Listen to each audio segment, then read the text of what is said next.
Hello there, you absolute legends. Emma McElhinney here with Piss Off Perimenopause and the musings of a bullshit queenager. I am here to ruin your misconceptions about perimenopause, fat loss, and kick midlife in the face. So if you think your 40s are a drag, think again. Because every week I am going to be stripping down the myths about perimenopause. I'm serving you raw, unfiltered truths about your health and smashing misconceptions about fat loss. And a whole lot more. So if you thought you knew midlife, you don't know the half of it. Aging is inevitable, but getting old is a choice. So buckle up, grab a glass of something yummy, and let's get to it. Hello and welcome to the next episode of Piss Off Perimenopause. And today we have the very beautiful, very lovely Lauren Smy, who is an ADHD coach. And the reason I brought Lauren in today is ADHD is a huge topic just now. I have had a massive uplift in client numbers or people in my audience who have had diagnoses of ADHD or have suspicions that they have got ADHD. So I am really excited to have Lauren here today to talk about her journey and to talk about how ADHD and perimenopause, there's so many overlapping symptoms and considerations. So she's going to help us all out with what to do about that. So welcome, Lauren. It's so lovely to have you here. I think the best place to start is just give us a little bit of a download about your journey. Hi, Emma. Thank you so much for having me. I'm really excited to be here. So I'm a 42-year-old woman. I'm a mum of twins. And I am working at the moment as an ADHD coach. It's a kind of a new business for me, something that I've started working on in the last year or so. Yeah. And it feels really exciting because I feel like I've now really kind of found, age 42, now I know what I want to be when I grow up. When I grow up at age 42. Yeah. And I think, I have gone through my whole life not knowing, and who knows, this might not be what I do forever. I'll never say, this is always going to be, but for now, this really feels like I've kind of found what I feel really excited about and what I really enjoy doing. I've come, my kind of career progression has been quite, it's certainly not linear.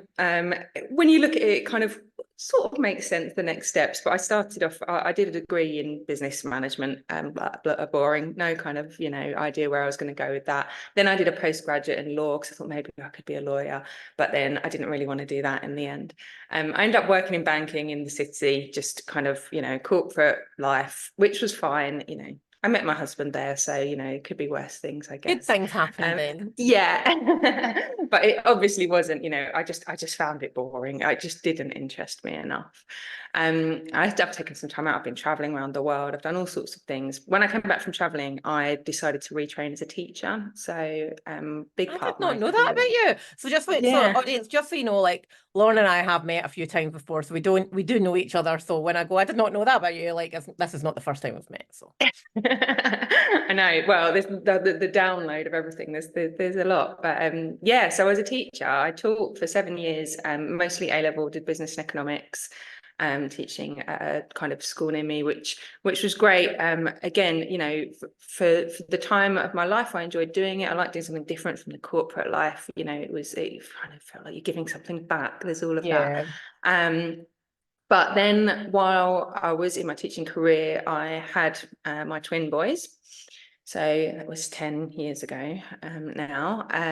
So that was a journey in itself. But yeah, IVF, everything else. But we had 2 healthy boys, which was great.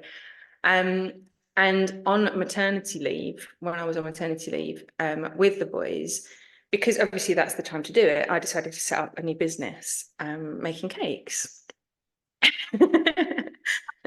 Okay, right.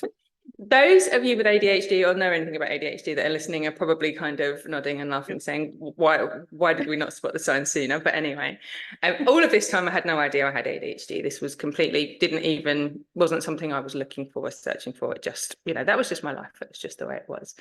So I just took the opportunity while I was on maternity leave to start making and selling cakes, and that steamrolled, and I eventually preferred that, so I left my teaching job, so I worked making cakes, and ended up being a wedding cake designer, doing really, really well with that. I got trying to have to big myself up. I did get quite successful, and I was preferred supplier at some big London venues and everything else, and that was great. And from that, I ended up also doing business coaching for other cake makers. Yeah. So that's my kind of like career background prior to this. And then around the time, a couple of years ago, and we started having, well, probably more than a couple of years ago, we started noticing some differences with one of my boys. And we ended up going down different routes, but we ended up going for an ADHD assessment for him. I knew nothing about it at the time. It wasn't something that, well, I'd heard of ADHD, but it wasn't sort of, something I was looking out for specifically. And and he had his diagnosis, and it was really, really helpful for him. I saw kind of what a difference it made for him. He's very, very intelligent, very kind of self-aware, but just to kind of know what it was that made him be the way he was, made him, it doesn't define you. ADHD doesn't define you, but for him, the struggles that he was having, there was an explanation for it. Mm-hmm. And so as I started to, research some stuff about that to try and help him, I noticed that there was a genetic link. I kind of heard about this and I thought, wonder where that's come from, sort of looked at his dad. And then literally didn't even kind of think it could be me. Like I'd even got to this point. And prior to that, I have had issues with like my own mental health. I went to see the doctor about, lots of anxiety issues, and I was put on a course doing CBT, which didn't really do anything for me. And I found it quite frustrating because it didn't feel like it was doing what I needed. So I had tried to get some help with that side of things. But so I had issues, but I just didn't connect it. And when I started to look down, and especially I think when you look at the ADHD symptoms for adult women, they're very different from that of young boys, and young girls. And ADHD in women and girls presents very differently, often, not all the time, but often. And I think that's why prior to, fairly recently, lots and lots of women have gone through their life literally having no idea, and the people around them, the teachers, GPs and everything, didn't even kind of see it as an issue. And then as they've kind of got to now, and as the awareness has, increased, people are starting to kind of see those, the TikTok videos or wherever it is that they get their information from, and look into it more. And that's exactly what happened to me. And I looked into it, and I kind of just went down this checklist and went, oh, tick, tick, Oh, tick, right. Wow, that's me. Wow, that really, really kind of feels like that fits, my profile. So I'm fortunate enough to be able to go down the private route, because the NHS waiting lists are really, really long. We're just really lucky we've got private healthcare. So, I sort of acknowledge that privilege of being able to do that. But that meant that I got seen quite quickly and got my diagnosis. And my life since getting the diagnosis and learning more about it and doing the work on myself has changed dramatically. Wow. I'm it really has. I think a lot of people kind of wonder, why do you even need a label? Why do you need that? But for me, it just like I say, it was life-changing. It really kind of made me understand the same how I saw that happened with my son. It kind of did the same for me, and more so, I think, as an adult, I guess you have that little bit more, opportunity to kind of do that self, that work on yourself, so that's kind of that's where I've got to. That's where I am now. That's my journey. As a journey, Probably a lot more. I think did I not meet you? Was it the day, like, and first time I think we met in person, was it the day that you went to get your diagnosis, Yes. or the day that you were going for? It was before Christmas last year, like end of London. Yeah, I think that's right. I had my assessment the next day. Yeah. Yeah, well, God, that's incredible. What a turnaround in a year, though. Like, that's incredible. So when you were like this always fascinates me, right? Because I'm obviously in a target market for social media marketing with all the, have you got ADHD, like checklists and whatnot? And every single one has got different stuff. And I think it's all like, it's very cleverly done, because it's obviously, it plays to like what I feel are like areas that I'm not strong at. You're like, oh my God, Like, that's me. So when you were going through your checklist, what were the big hitters? What were the big ones that you went, oh shit? For me, I think it was the overwhelm. I think, and that's for a lot of people, and like you say, a lot of women, and of a certain age potentially as well, have that kind of feeling of overwhelm, and everything is just too much, and it's just so hard to keep up with it.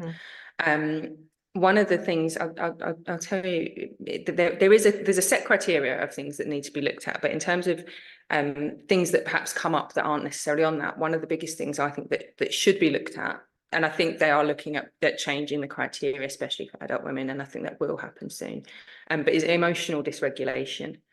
And it's that just really finding it really hard to manage your emotions, the anger, the feeling upset, like those kind of PMS symptoms perhaps, but that are all the time. That's interesting as well with perimenopause too. Yeah. And I know that's something that you wanted to talk about as well, because the hormonal fluctuations, like when we first spoke, before you even had considerations of this diagnosis, you were concerned about hormonal fluctuations and perimenopause. So, how has this impacted you alongside these hormone changes? Because there must be quite a few kind of like, is it this or is it this or is it a combination? Yeah, absolutely. This is the thing. And that is what's kind of can be really hard when you get to, late 30s or whatever age. And often that's the time when people start to notice these symptoms. And it can be a bit confusing as to, is this because of hormones, perimenopause, or is it because of ADHD, or is it, potentially? And I think for me, it was both. And in terms of the overlapping symptoms, I mean, if you think about, I mean, you know more about the perimenopause than me, but the brain fog stuff, the memory loss, the focus, concentration, all of that kind of mood changes, like we were saying, all of that kind of stuff, anxiety that can come up, fatigue, that can, all of those things are things that happen with hormonal changes, but also are symptoms of ADHD. Struggling to find motivation to get on with things, sleep issues, changes in your libido, all of that kind of thing, irritability. That, like, oh my god, I need to go get tested somewhere down the line. Eek. Yeah. So that sort of, I don't like to say emotional instability, but just dysregulation, I think, is a nicer kind of word, because it is. You're dysregulated. Your brain.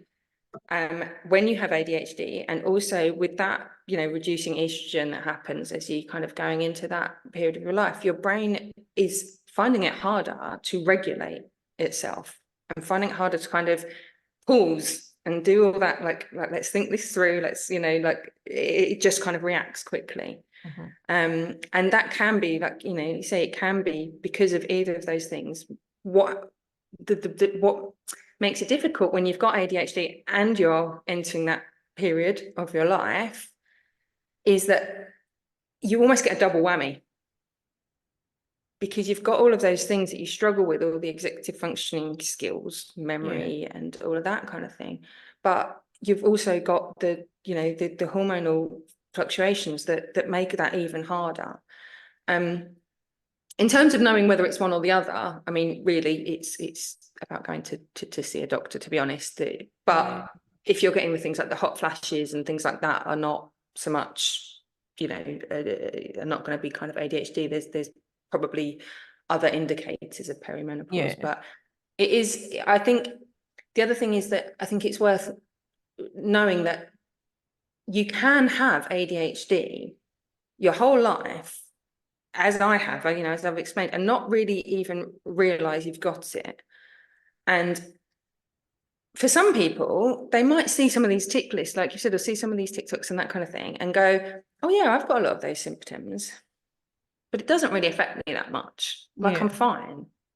And if genuinely you are fine, like maybe you might have mild ADHD, but it doesn't really affect you that much. And you don't feel the need to get a diagnosis, you don't feel the need to get any treatment on it. That's completely, that's completely possible. But what can happen is you have those mild symptoms that don't really, you can manage, you kind of put in place coping strategies and you get on with it. But then when it gets to that point where those hormones change and all of a sudden things feel a lot worse. Your symptoms are exacerbated. And so that is often why people don't even realize they've got ADHD until they hit perimenopause, because the symptoms have been kind of bubbling under and not really affecting them so much.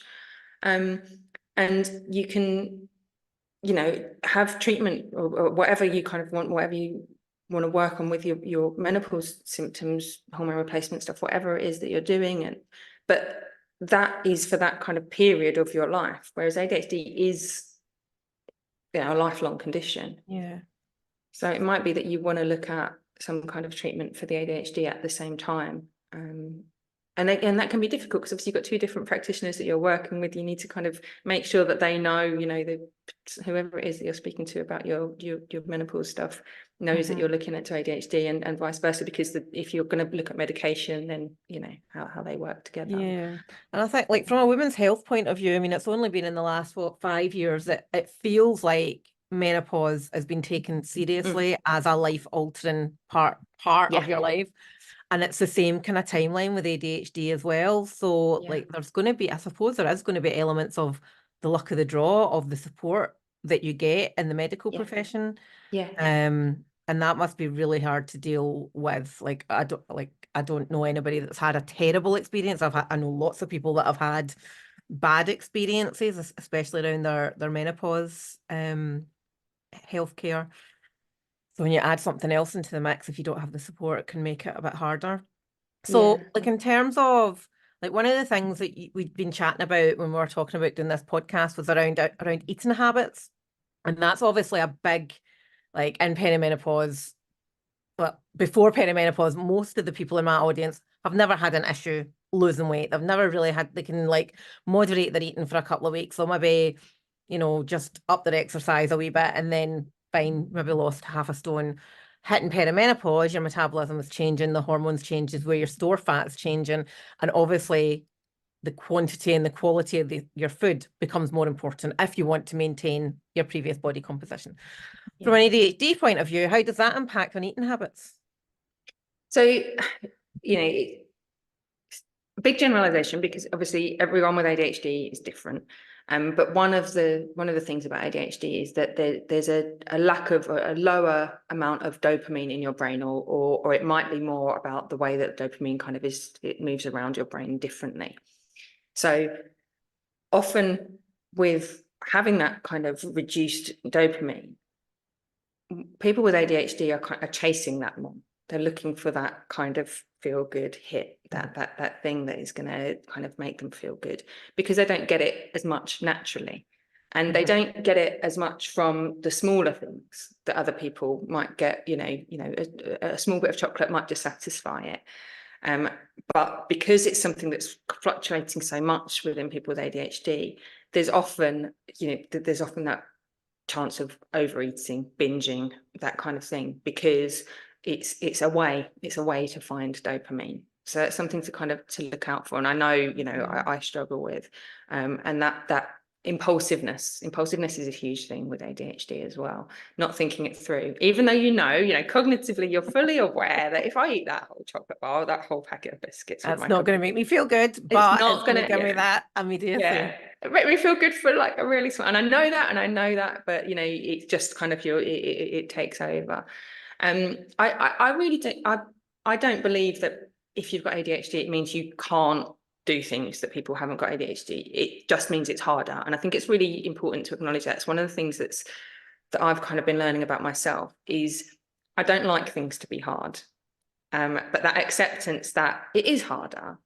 And so I do need to try hard. If I want to do it, is more effort. But giving yourself a little bit of a break if it is harder for me, but you can still create good habits. You can still, do good things. And I think learning about how food does impact your symptoms and that kind of thing is really important as well. Sugar, the dopamine that you get from sugar and the refined carbs and everything is great short term, but long term, it's just, it obviously, what sugar does to everybody's body, but particularly in ADHD brain, it impairs brain function, doesn't it? It's going to exacerbate those mood symptoms that you've got. So kind of being like educated on that is really helpful.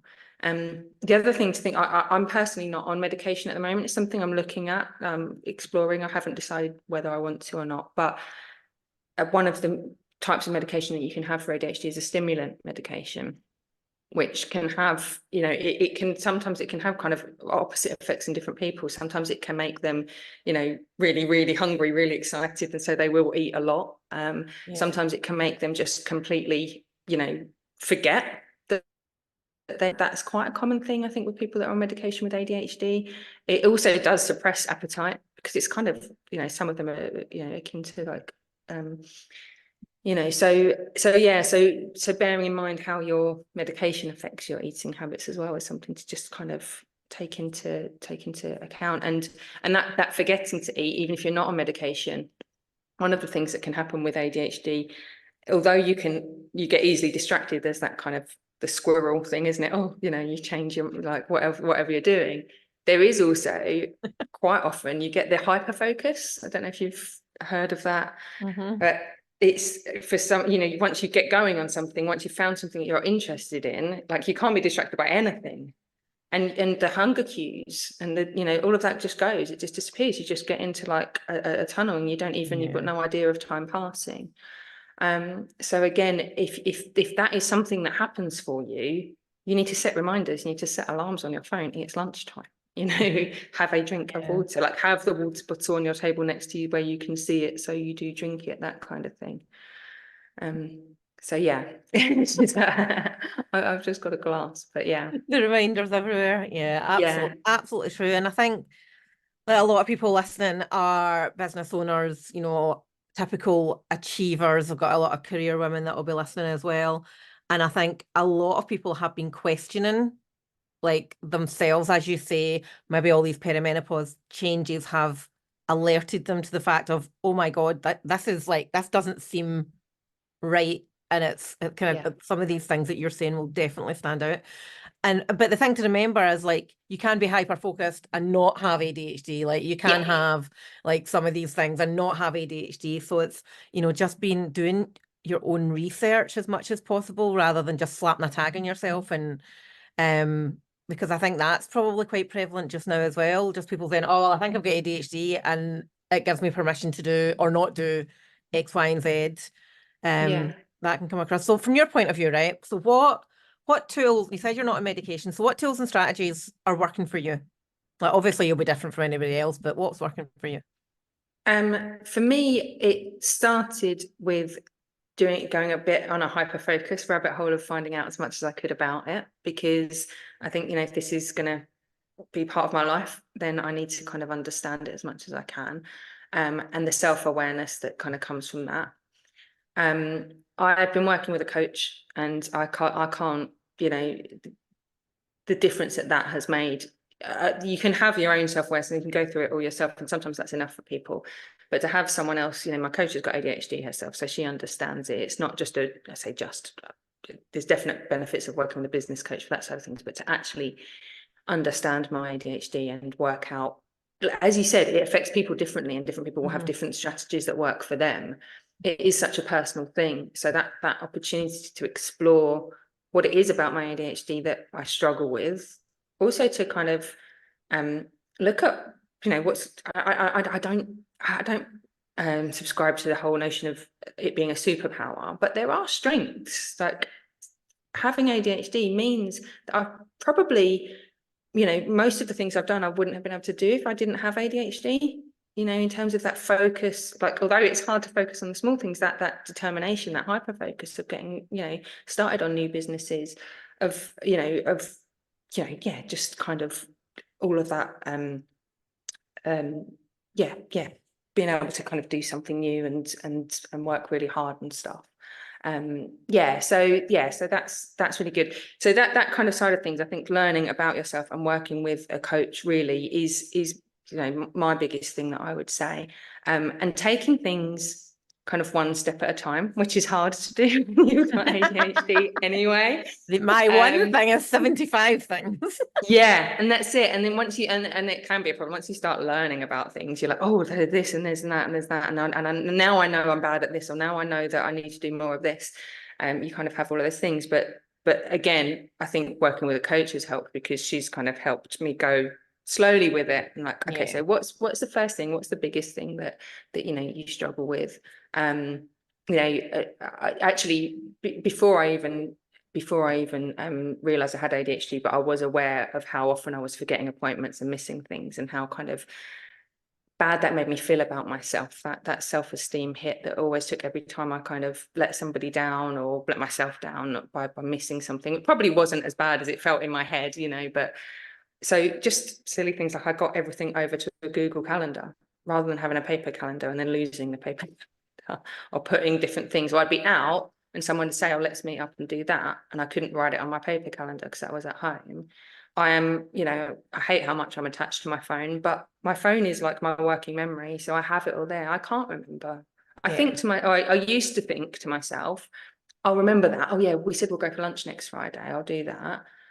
And then it will go completely out of my head. And then Friday comes around and I've got appointments booked in. I'm like, oh, I know I said we were going to meet. So knowing that about myself and recognizing it and realizing, actually, especially now, putting the label on it as such of that is my ADHD. What am I going to do about it? Yeah. So not that's my ADHD, so I can't do it. Mm-hmm. But that it's in a way, like, it's not my fault. Like, a bit of self-compassion, I think, is really, well, a lot of self-compassion is needed. You really need to kind of give yourself a break. This is happening. It's because of the way my brain is wired, whatever we want to, but what we're going to do about it, how can we do it differently? And finding things that work for you, because that doesn't work for everybody. But it is, and being open to trialing stuff, being open to giving it a go. So yeah, in terms of the strategies, I think it is pretty much like trialing things, giving things a go, but being aware of what it is, and making decisions to put things in place. But yeah, with a coach by your side, I think that makes a big difference as well. Yeah. God, it's huge. There's so much, isn't there? So much to think about. And it is about finding what works for you and being like, not putting the barriers up, going, well, that won't work for me. Because we need to kind of relearn a lot of things about, these things might not have worked for you before, but let's try and see what works. Right. So big question.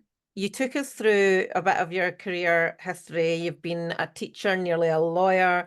You've made cakes for fancy hotels. And I do remember one fancy hotel, but I don't think we're allowed to mention the big fancy hotel. And now you support other women who have been diagnosed or have suspicions of ADHD. So what made you decide to, that you wanted to help other people through the journey?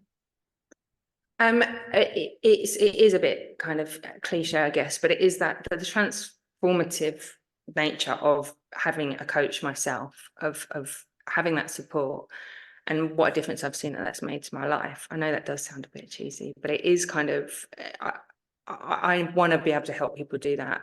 And last year, although I've been working as a business coach, I didn't have any qualifications in that beyond my own personal experience. So I did a course of working towards the ICF accreditation for associate coach certification, doing an actual qualification in learning how to coach. And some of it I was doing already, but I learned so much more about the power of coaching itself, more than mentoring. And again, there's always a place for mentoring and teaching, but for certain things, I think that when it's particularly personal, as ADHD is for everybody, actually giving people kind of the space and the opportunity to work through things with a bit of support and a bit of nudging, a little bit of the accountability of knowing that you're going to have them there next week, that kind of thing. The power of coaching really kind of hit me when I've been learning about it. So that's what made me realize that I wanted to do more than just what really I was mentoring previously, and that was great, and I'm still doing that, and I'm actually still working with my cake ladies, and I've got membership and things like that, and that's great, and that's what works for them. But in terms of the actual kind of self awareness and self and growth and everything that when people discover, it tends to be when people have recently, the people that I'm working with now have recently been diagnosed, or recently, even if they're not diagnosed, have realized that that's what they've got. And that kind of change in your outlook is where it can really help, just to have someone kind of by your side helping you with that. Yeah, it's so powerful. Like coaching versus mentoring.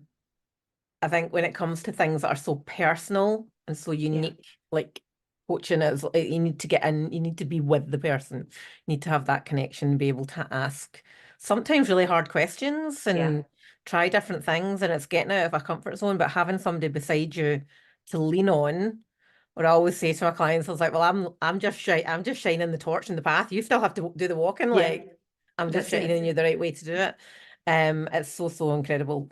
So incredible. Love it. Right. Okay. So how can people find you? Do you have anything that people can download or look at if they want to know more about you and what you do?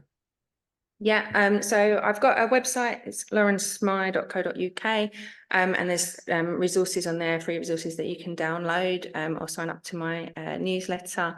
I've also got a Facebook group that I've just started up. Oh my God, you have been busy.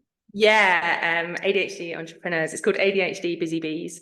So if you want to join that for a community, sometimes it's nice to just kind of, talk to other people that are kind of in the same boat and get some advice and suggestions and just share, sometimes just rants. Yeah. I think it's just about finding your tribe, isn't it? Because the minute that you start finding, like, there's a lot of women that have felt isolated with either perimenopause or an ADHD diagnosis because it feels like this is just happening to them. But having a community of other people that have got similar things going on, they might have completely different symptoms or challenges, but having that connection of going, right, it's not just me. I'm not just flying solo. Because like validation. Partners aren't like always going to get it. Friends aren't always going to get it. Parents are likely to just go, oh, we'll pull up your big girl pants. It's like, we all had to go through it. Well, so I think, that community will be really important. And even, those other sort of entrepreneur communities, I think they're really valuable. I'm in one particular group that we're in together. Yeah. But, I think that's great to kind of, I don't think necessarily you only need to surround yourself with people that have got ADHD, because it's good to kind of see what other people are doing. But sometimes it can feel frustrating that they're doing things that you kind of are finding more difficult. And that affects your self-esteem. And I think, that's something that's really important to try and keep on top of, So being around, as you say, that community is really helpful, I think. Well, thank you very much for coming on today, my love. In the show notes, folks, there will be links to Lauren's website and any resources. And don't forget to give this podcast a like, a share, a comment. I can never really remember the order and what you're supposed to do, but just give it something. Because it really does boost the algorithm and it makes me more popular and other people can then listen, and that's a good thing. So thanks. Yeah, good. Right, Lauren, thank you so much. And thanks for listening, everyone, to this episode of Piss Off Perimenopause. Thanks for having me. Bye. And just like that, we have spiced up another episode of Piss Off Perimenopause and the musings of a bullshit queenager. Massive shout out and a huge thank you for hanging out with me today. I really hope you've been entertained. And remember, don't be shy, hit that subscribe button. And until next time, keep those heels high and standards higher. Remember, it's all about glowing, growing and downright owning it. So catch you on the flip side, and don't forget to click the link in the show notes to get your freebie.